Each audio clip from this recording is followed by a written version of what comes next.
योगी सरकार ने आज अपना बजट पेश कर दिया है, लेकिन मुख्य विपक्षी पार्टी के सबसे बड़े चेहरे अखिलेश यादव ने सुबह से ही हल्ला बोलना शुरू कर दिया और आज काली शेरवानी में वो पहुंचे और ट्वीट के जरिए कहीं ना कहीं सरकार को कटघरे में खड़ा कर दिया। और एक और ट्वीट किया जिसमें कहा कि यूपी में काबा, यूपी में अगली बार भाजपा बाहर बा। तो ऐसे में ये व्यंग्यात्मक राजनीति को कैसे देख रहे हैं? हमारे साथ हैं सांसद जी। सर, आप ये देखिए, अखिलेश यादव बड़ा शायराना अंदाज में सरकार पर हमला बोल रहे हैं। आज तो काली शेरवानी में पहुंचे हुए हैं सदन में। अगर आप मुझसे कल बजट से पहले पूछते कि अखिलेश यादव क्या कहेंगे, तो बिना बजट पेश किए हुए, बिना उनके पढ़े हुए, उनके स्क्रिप्ट राइटर मैं जानता हूं कौन है, तो वो यही लिखते कि ये किसान विरोधी है, छात्र विरोधी है, महिला विरोधी है, पिछड़ा विरोधी है, ख़ासतौर से अल्पसंख्यक विरोधी है। वो कहा जाता है पुरानी बोतल में नई शराब, या ऐसी ये जुमले हैं। ये केवल विपक्ष बजट को बिना पढ़े लिखे कहता है। तो वो जो कह रहे हैं कि वो शेरवानी आज पहन के आए, इससे भी वो बताना चाह रहे हैं सर्दी जा चुकी है। शेरवानी पहन के भी एक वर्ग विशेष को संतुष्ट करने का काम कर रहे हैं। दूसरा वो कह रहे हैं कि यूपी में कावा और भाजपा बारवा, तो ये डबल इंजन की सरकार है, ये रहेगी। केंद्र सरकार की लोक कल्याणकारी योजनाएं, राज्य सरकार की योजनाएं और बूथ अध्यक्ष से राष्ट्रीय अध्यक्ष की परिश्रम की पराकाष्ठा, और ख़ास तौर से उत्तर प्रदेश के लॉ एंड ऑर्डर से फिर 2024 में कमल खिलेगा।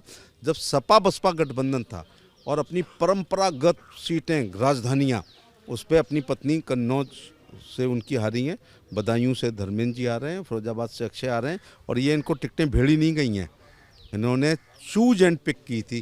तो तब गठबंधन था और बहन जी 1 लाख वोट डलवा देती हैं हर जगह, तब ये 3 हारे हैं। तो इस बार तो अता पता नहीं चलेगा कहाँ गए। क्या लग रहा है सर, आज भारी भरकम बजट आया है, पहले भारत सरकार का बजट और आज योगी सरकार का 7 लाख करोड़ का बजट। तो क्या लगता है ये 2024 से पहले खासकर उत्तर प्रदेश में जो आपका मिशन 80 है, उसको लेकर किस तरह से आप देखते हैं कि या हर वर्ग का ध्यान रखा गया? हर वर्ग का, इसमें किसान का, खास तौर से व्यापारियों का, छात्रों का, महिलाओं का, सीनियर सिटीजन्स का, और अपना ये जो है रोजगार के बारे में भी, स्वरोजगार के बारे में, प्राकृतिक खेती के बारे में, पशुपालन, मुर्गी पालन, मछली पालन, ड्रिप इरिगेशन, स्प्रिंकलर इरिगेशन, औषधि खेती, प्राकृतिक खेती, फलों की खेती, फूलों की खेती, इनको सबको बढ़ावा दिया गया है और लाल फीताशाही को कम करने का प्रयास किया गया। प्रधानमंत्री जी ने एक ऐसा बजट पेश किया है और राज्यों को इतना दिया है, और राज्य के पास अपने भी सोर्सेस हैं कि अब सब पर एक मनोवैज्ञानिक असर रहेगा कि जिसने केंद्र से खराब बजट दिया है तो उसकी आलोचना होगी।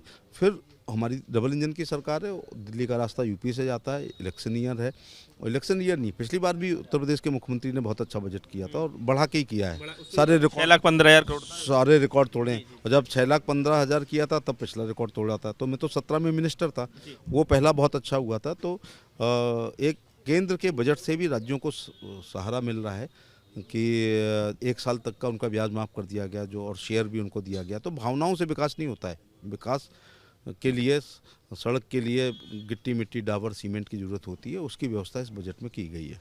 कुल मिला के सभी वर्गों का ध्यान रखा गया है, ये कहना है केंद्रीय मंत्री एसपी सिंह बघेल साहब का। और कुल मिला के जिस तरह से आज सुबह से ही उत्तर प्रदेश में राजनीति देखने को मिल रही है, काली शेरवानी पहनकर अखिलेश यादव पहुंचे हैं, तो ये इस व्यंग्यात्मक राजनीति का उन्होंने कहीं ना कहीं जो एसपी सिंह बघेल हैं उन्होंने इस पर भी निशाना साधा और कहा कि अखिलेश यादव भले ही इसके जरिए जो भी मैसेज देना चाहें, लेकिन वो बीते दौर की उनकी राजनीति रही है। इस समय सरकार मोदी और योगी सरकार के साथ है।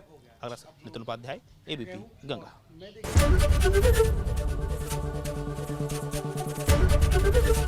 एबीपी गंगा, खबर आपकी, जुबान आपकी।